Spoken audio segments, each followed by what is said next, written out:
Assalamualaikum warahmatullahi wabarakatuh. Hai teman-teman semua, perkenalkan, namaku Tiara Akdila Dewi Rahmaputri. Aku merupakan mahasiswi di Universitas Airlangga dan berasal dari program studi Destinasi Pariwisata. Di video kali ini, aku akan menjelaskan mengenai apa itu gegar budaya atau culture shock. Teman-teman semua, pernahkah kalian mengalami culture shock? Atau mungkin di antara kalian ada yang sedang mengalami hal tersebut. Nah, jika kalian sedang mengalami culture shock atau merasa bingung tengah mengalaminya atau tidak, ada baiknya kalian menyimak video berikut ini lalu mengidentifikasinya.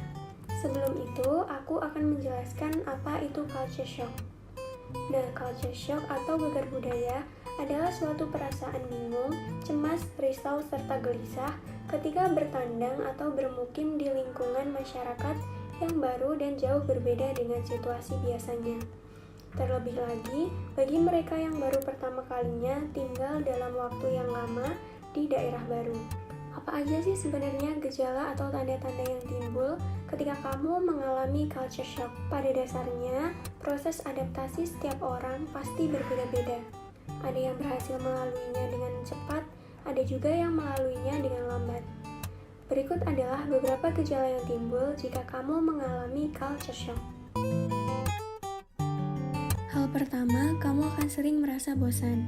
Perasaan bosan ini muncul karena merasa tidak lagi ada hal menarik yang bisa ditemukan pada daerah baru tersebut.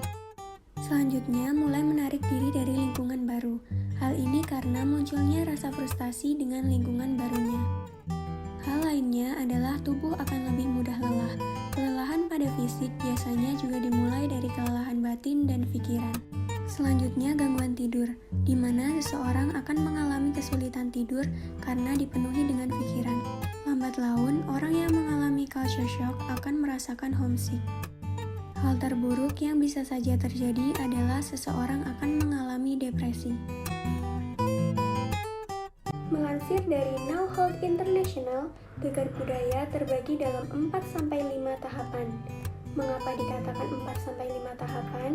Hal ini dikarenakan tahap 1-4 akan dialami seseorang ketika di perantauan. Sedangkan tahap kelima akan mereka rasakan saat kembali ke kampung halamannya. Tahap pertama yaitu honeymoon stage. Honeymoon stage merupakan babak pertama dari culture shock. Biasanya terjadi pada minggu sampai bulan pertama. Hal yang dirasakan adalah euforia menjalani kehidupan baru yang berbeda dari sebelumnya. Mulai dari panorama, kemajuan teknologi, hingga keunikan tradisi dari daerah baru tersebut. Pada fase ini, umumnya dipenuhi dengan pengalaman-pengalaman menyenangkan, namun periode ini harus berakhir dan beralih pada tahap selanjutnya.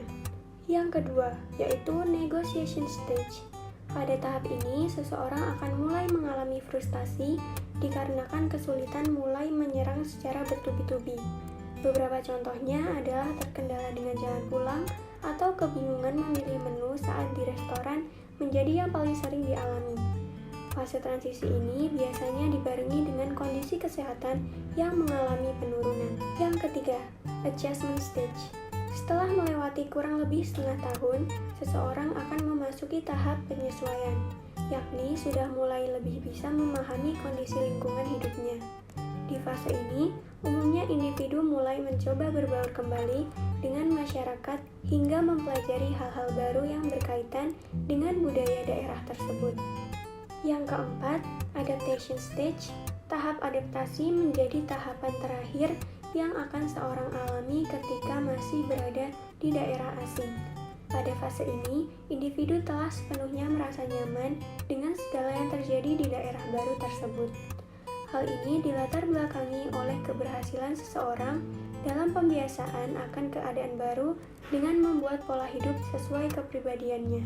Yang kelima atau yang terakhir adalah re-entry shock.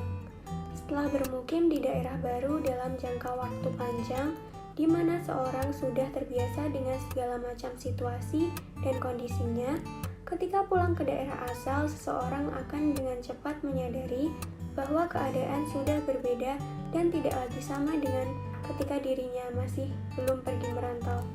individu akan merasa keluarga, teman atau kerabatnya sudah berkembang tanpa dirinya di sana. Perasaan sedih akan meliputi ketika harus beradaptasi kembali dengan segala kebaruan di lingkungan lamanya. Berikut adalah beberapa cara yang dapat kamu lakukan jika sedang mengalami culture shock. Yang pertama, kamu harus mempelajari daerah-daerah tujuan di daerah baru. Dan yang kedua, menghafal lokasi-lokasi penting di daerah baru. Ketiga, tidak boleh membandingkan daerah baru dengan daerah asal. Yang keempat, menjalin relasi di daerah baru. Dan yang terakhir, kamu harus punya pikiran yang terbuka.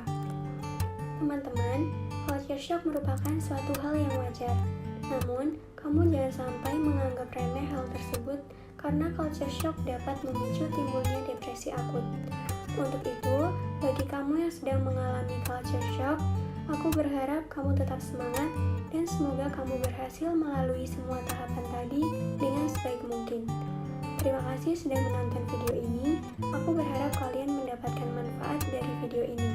Dan sampai bertemu lagi teman-teman.